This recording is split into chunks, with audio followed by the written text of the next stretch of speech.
Olá, pessoal, eu sou a Nayara, da Metapolítica, e hoje eu estou aqui com o Jorge Misael, que, para quem não conhece, é cientista político e diretor da Metapolítica. Ele que tem estado à frente de vários debates, várias entrevistas com especialistas e parlamentares, sobretudo a respeito da reforma administrativa. Então, se você não conferiu, vale a pena dar uma olhada no nosso YouTube e seguir o nosso canal do Instagram para não perder nenhuma live. Mas hoje o assunto é um pouco diferente, mas igualmente importante. A gente vai falar sobre o Centrão. Então, Jorge, obrigada por participar e explica para a gente o que é o Centrão.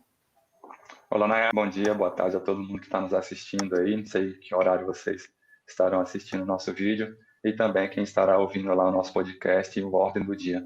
Agradeço aí o convite, né? E hoje vamos tratar sobre esse tema que é tão místico na nossa política, né?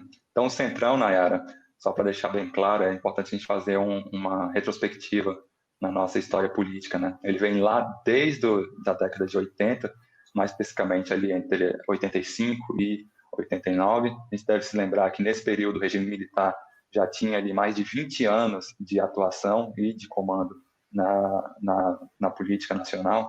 Então o regime militar já tinha um desgaste muito próprio. Então o Centrão veio se construindo a partir dali. E o que ele tem como conceito inicial e geral? Ele veio com uma ideia de ter uma bandeira muito clara do conservadorismo e também uma bandeira liberal. Só que, como eu disse, a gente estava num contexto, naquele momento, de desgaste do movimento e do regime militar. Então, se o movimento militar estava desgastado, o Centrão não achava por bem se ladear desse desgaste natural do regime militar. Então, o que ele optou? Ele optou por se categorizar, por dar um upgrade aí na sua imagem, se colocando como centro.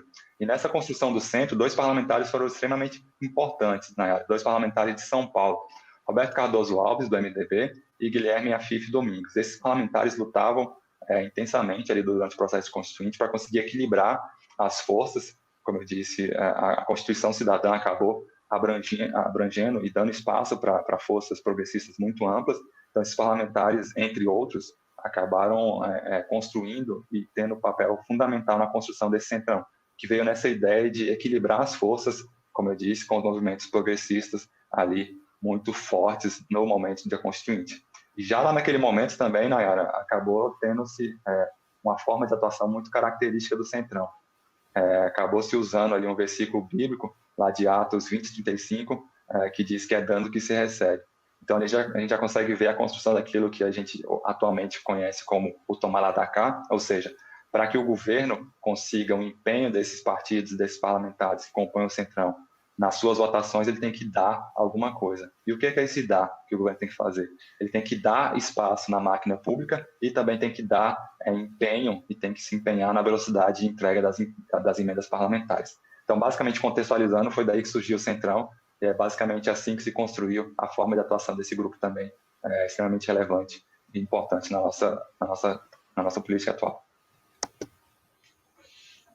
Jorge, desde o início eles se guiaram por uma ideia de troca, né? Fala para a gente sobre o é dando que se recebe.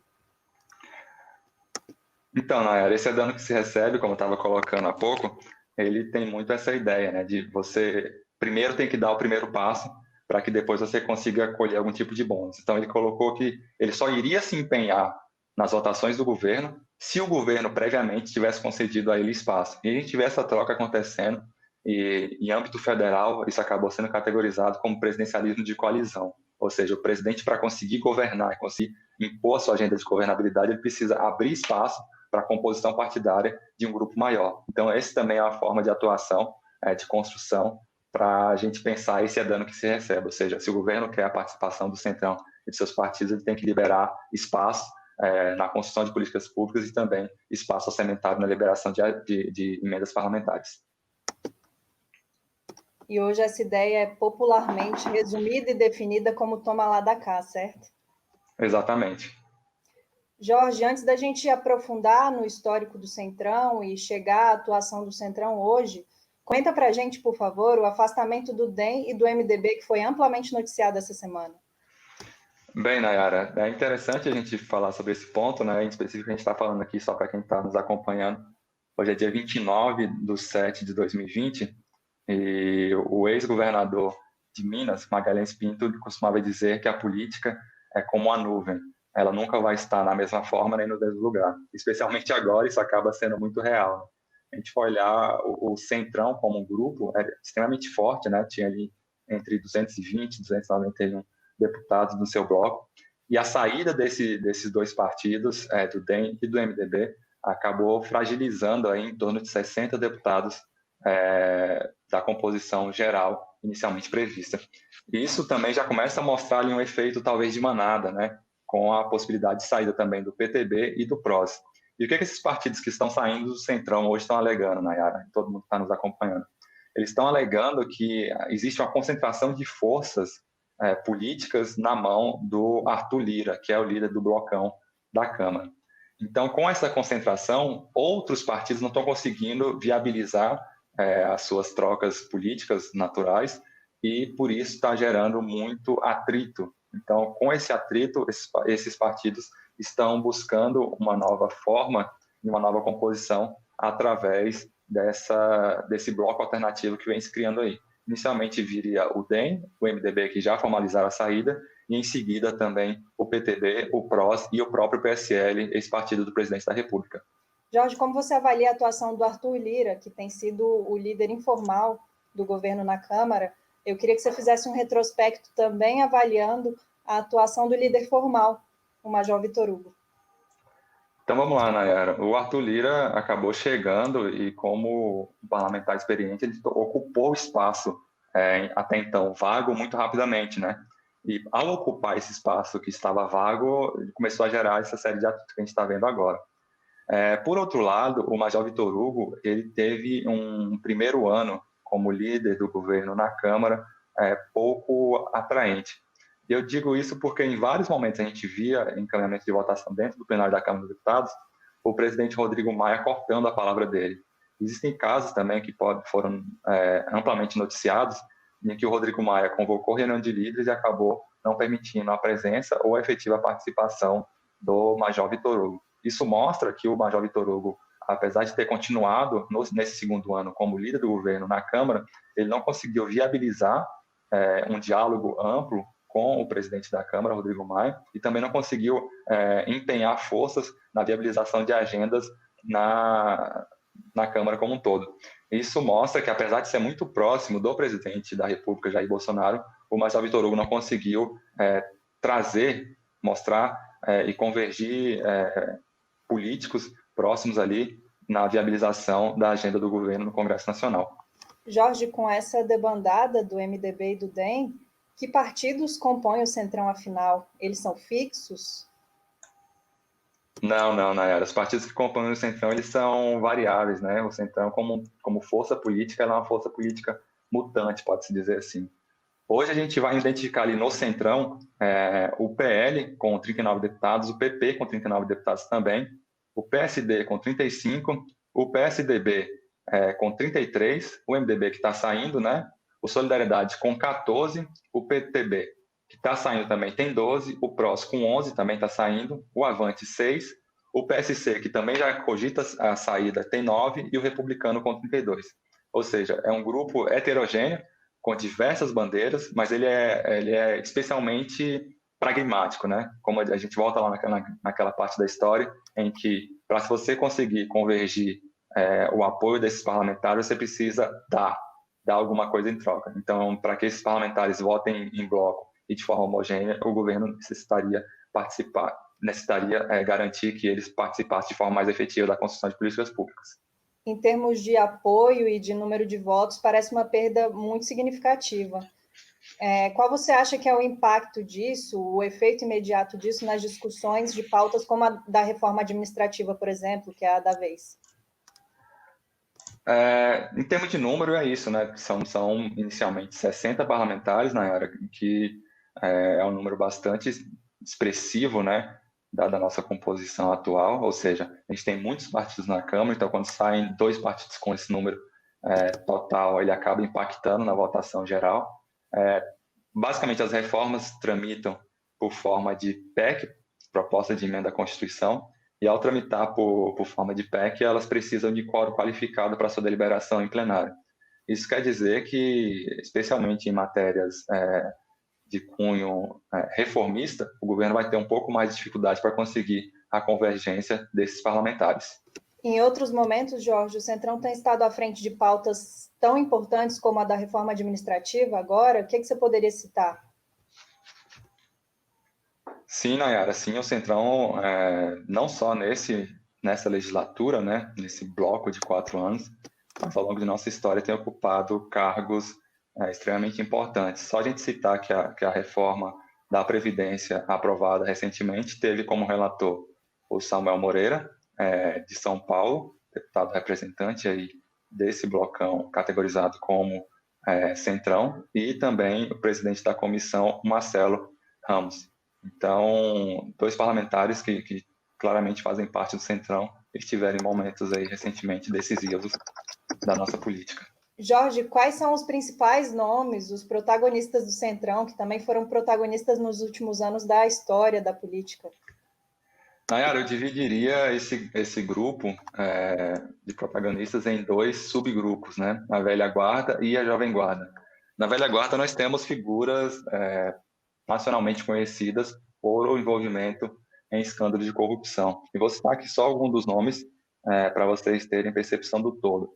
Roberto Jefferson, do PTB do Rio de Janeiro, teve ali linkado muito próximo com o escândalo e foi preso do mensalão do PT. Igualmente como o Valdemar da Costa Neto, do PL, Severino Cavalcante, que foi afastado não, na verdade ele pediu para deixar o mandato por conta do escândalo do mensalinho do restaurante aí do anexo 3 da Câmara, ele é do PP de Pernambuco. Nós temos também Gilberto Kassab, lá do PSD de São Paulo, do quarteirão do Itaim, também outro escândalo de corrupção nacionalmente conhecido, e 2 ex-presidentes da Câmara do MDB, um do Rio Grande do Norte e o outro do Rio de Janeiro, também largamente conhecidos, o Henrique Eduardo Alves, preso, e também o Eduardo Cunha, também preso na Operação Lava Jato, por escândalos e envolvimento em esquemas no âmbito da Caixa Econômica Federal. Essa é a velha guarda, e trazendo agora para a jovem guarda, além do Arthur Lira que a gente falou aí ao longo desse episódio, também existem nomes ali bastante marcados. Por exemplo, o próprio Paulinho da Força, o Wellington Roberto, do PL da Paraíba, Jonatas de Jesus, o senador Ciro Nogueira, também faz parte desse grupo aí que eu colocaria como jovem guarda de hoje, do Centrão, Eduardo da Fonte, do PP de Pernambuco, o Marcos Pereira, que é o vice-presidente da Câmara atualmente, e o Aguinaldo Ribeiro, do PP também da Paraíba. Então, são nomes aí, tanto de ontem quanto de hoje, que figuram nos grandes e principais postos aí da política atual.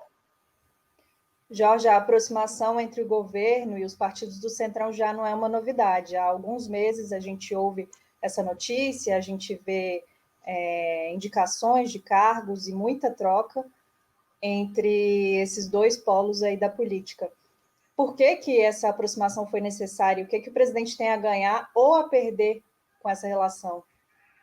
Da parte do presidente, tem um instinto natural ali de sobrevivência, né, uma blindagem contra a possibilidade de impeachment, uma melhor articulação da sua agenda no Congresso Nacional, como eu disse, tanto Major Vitor Hugo na Câmara, quanto Joyce Hasselmann, que era líder do governo do Congresso Nacional, não conseguiram desempenhar muito bem no que diz respeito à evolução da agenda do Palácio Planalto dentro do Congresso Nacional. Nós temos vetos decisivos aí, do ponto de vista fiscal, orçamentário, muito perigosos para o governo. Temos uma série de medidas provisórias e também a possibilidade de votação da reforma tributária e do encaminhamento da reforma administrativa, ou seja, tem um combo de possibilidades ali, de motivos para que o governo abrisse as portas para que o Centrão o ajudasse nessa coordenação. Por parte do Centrão tem esse senso de oportunidade, né? O Bloco acabou vendo ali que o governo estava tendo dificuldade na sua articulação e algo que ele já naturalmente, como a gente disse lá no início, ele já conhece essa máquina, já sabe quais parafusos apertar, em qual momento, que tipo de sincronia impor. Então, por parte do Centrão, foi esse senso de oportunidade para que ele também conseguisse algum tipo de benefício nessa troca. Esse é um movimento relativamente recorrente, né, da nossa democracia. Como aconteceu nos últimos governos, essa relação entre Centrão e presidência? Sempre que o presidente da República está com bons índices de popularidade e que a economia vai indo relativamente bem, o Centrão está próximo do governo. Quando a coisa começa a ir ladeira abaixo, ele se afasta. Vale a gente lembrar que vários líderes do Centrão, à época do impeachment da presidente Dilma, tomaram café com ela, café da manhã com ela, na semana da votação em plenário na Câmara dos Deputados, garantindo a ela que permaneceria ao seu lado, barrando o impeachment, e quando a votação foi colocada em discussão no plenário, acabaram mudando seu encaminhamento e a sua proposta inicial. Então, assim, isso dá um pouco o tom do quão volátil é o Centrão nessa aproximação, distanciamento do governo. Com essa consideração sobre a volatilidade dessa relação, a gente encerra. Eu gostaria de agradecer ao Jorge por essa explicação e deixar o canal aberto para todas as dúvidas, as críticas e sugestões que vocês eventualmente queiram enviar. Jorge, a palavra é com você. Nário, eu só agradeço e, como você disse, aí, reforço o pessoal que nos assiste, que nos acompanha, que continue interagindo conosco, mandando para a gente aí as nossas mais diversas plataformas, que tipo de assunto a gente deveria abordar, que tipo de contexto, e quais parlamentares vocês gostariam de ouvir aqui nos nossos canais, para que a gente consiga fazer essa aproximação e essa interpretação também para vocês do que está acontecendo aqui e o que pode impactar a vida de vocês. Agradeço a presença e a participação de cada um de vocês.